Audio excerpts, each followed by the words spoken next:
Bismillahirrahmanirrahim. Assalamualaikum warahmatullahi wabarakatuh. Alhamdulillahirrabbilalamin. Wassalatu wassalamu ala asrafil anbiya'i wal mursalin wa ala alihi washabihi rasulillahi ajmain. Amma ba'du. Langsung saja di sini saya akan membahas tentang konsep dasar strategi pembelajaran Al-Quran hadis. Jadi dapat kita ketahui teman-teman semua arti strategi pembelajaran ya, dapat kita lihat pengertian strategi ya. Strategi itu berasal dari bahasa Yunani yakni strategos yang artinya suatu usaha untuk mendapat kemenangan dalam sebuah peperangan.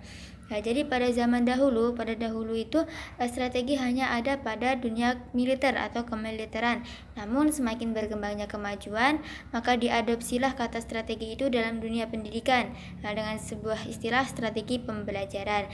Dan yang akan kita bahas pada saat ini adalah strategi pembelajaran Al-Quran hadis. Kemudian strategi pembelajaran Al-Quran hadis. Jika kita belajar tentang strategi pembelajaran Al-Quran hadis ya, pasti ada dalam pikiran kita itu timbul Al-Quran dan hadis. Semuanya itu belajarnya tentang Al-Quran, tentang ayat-ayat Allah gitu, menjelaskan tentang kebesaran Allah. Kemudian hadis-hadis itu tentang perkataan, perbuatan, takrir, dan hukum-hukum syarat dan ketetapannya. Jadi mungkin sebagai peserta didik itu merasa bosan ya, semua tentu tentang ayat, tentang hadis. Peserta didik itu merasa bosan, merasa ngantuk. Jadi kita sebagai pendidik harus tahu bagaimana caranya supaya anak itu termotivasi dalam pembelajaran Al-Quran hadis. Agar anak ini merasa senang dalam pembelajaran Al-Quran hadis, maka dibuatlah strategi pembelajaran Al-Quran hadis. Jadi pembelajaran itu dapat kita lihat di sini ya. Pengertian dari pembelajaran yaitu upaya pendidikan untuk membantu peserta didik melakukan kegiatan belajar. Agar apa? Agar peserta didik ini belajar sesuai efisien dan efektivitas, sesuai dengan tujuan dari pembelajaran tersebut, agar tercapainya tujuan tersebut. Lalu dapat juga kita lihat di sini apa tujuan dari strategi pembelajaran, yaitu tujuan dari strategi pembelajaran yaitu supaya peserta didik itu belajar secara efisien dan efektivitas itu terwujud ya, tujuannya itu tercapai. Jadi siswa merasa senang, guru pun merasa senang selama proses belajar mengajar itu semuanya menjadi terasa senang. Kemudian selanjutnya pengertian Al-Quran dan hadis ya. Al-Quran merupakan kalam yang diturunkan Allah kepada Nabi Muhammad melalui perantara malaikat Jibril yang diturunkan secara berangsur-angsur. Jadi dapat kita ketahui bahwa Al-Quran itu merupakan kalam Allah yang diturunkan kepada Nabi Muhammad secara berangsur-angsur. Di sini juga ada ayat firman Allah yang menjelaskan bahwa Al-Quran itu diturunkan kepada Nabi Muhammad. A'udzubillahi minasyaitonirrajim. Bismillahirrahmanirrahim. Wa anzalna ilaika dzikra litubayyina lin-nasi ma nuzzila ilaihim wa la'allahum yatafakkarun. Yang artinya, dan kami turunkan kepadamu Muhammad Al-Quran agar kamu menerangkan kepada umatmu apa yang telah diturunkan kepadamu dan agar mereka memikirkannya. Jadi dijelaskan pada ayat tersebut bahwa benar-benar Allah menurunkan ya mukjizat. Allah memberikan mukjizat kepada Nabi Muhammad berupa Al-Quran tersebut. Kemudian hadis merupakan perkataan, perbuatan,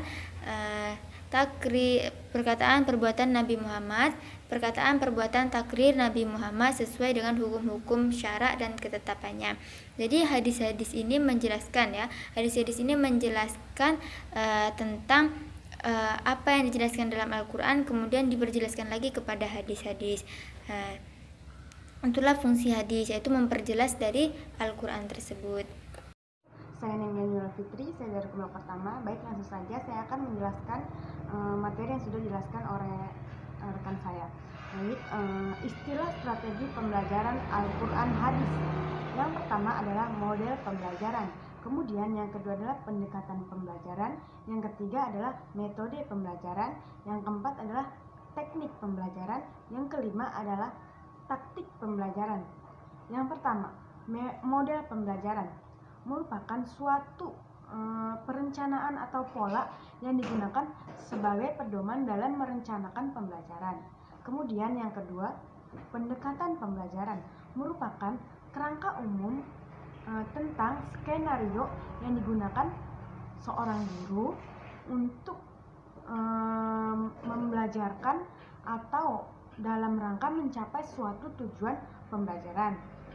Kemudian yang ketiga, model pembelajaran merupakan suatu cara guru untuk menjalankan sebuah pembelajaran dalam proses belajar mengajar. Kemudian yang keempat, teknik pembelajaran. Teknik pembelajaran merupakan cara yang dilakukan seseorang dalam mengimplementasikan metode secara spesifik. Nah, kemudian yang kelima, teknik pembelajaran. Taktik pembelajaran. Taktik pembelajaran merupakan gaya seseorang dalam melaksanakan metode atau teknik pembelajaran tertentu yang bersifat individual atau perorangan. Baik, terima kasih. Selanjutnya akan dijelaskan oleh rekan saya. Bismillahirrahmanirrahim. Assalamualaikum warahmatullahi wabarakatuh. Nama saya Sri Eka Puspitasari. Baiklah, di sini saya akan menjelaskan tentang komponen strategi pembelajaran Al-Quran Hadis. Yang pertama yaitu guru.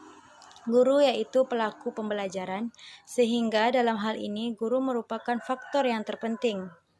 Karena gurulah yang menentukan letak keberhasilan seorang siswa. Peran guru dalam proses belajar mengajar yaitu untuk mendorong, membimbing, dan memberikan fasilitas belajar bagi murid-murid untuk mencapai tujuan belajarnya.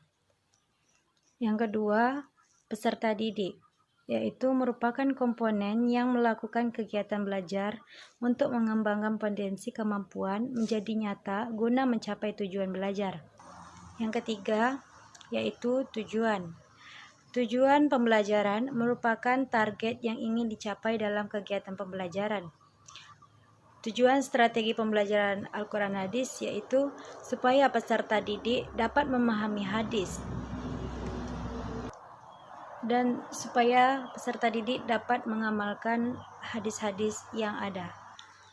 Kemudian bahan pelajaran yaitu merupakan medium untuk mencapai tujuan pembelajaran yang merupakan materi yang tersusun secara sistematis dan dinamis sesuai dengan arah tujuan dan perkembangan kemajuan ilmu pengetahuan dan tuntutan masyarakat.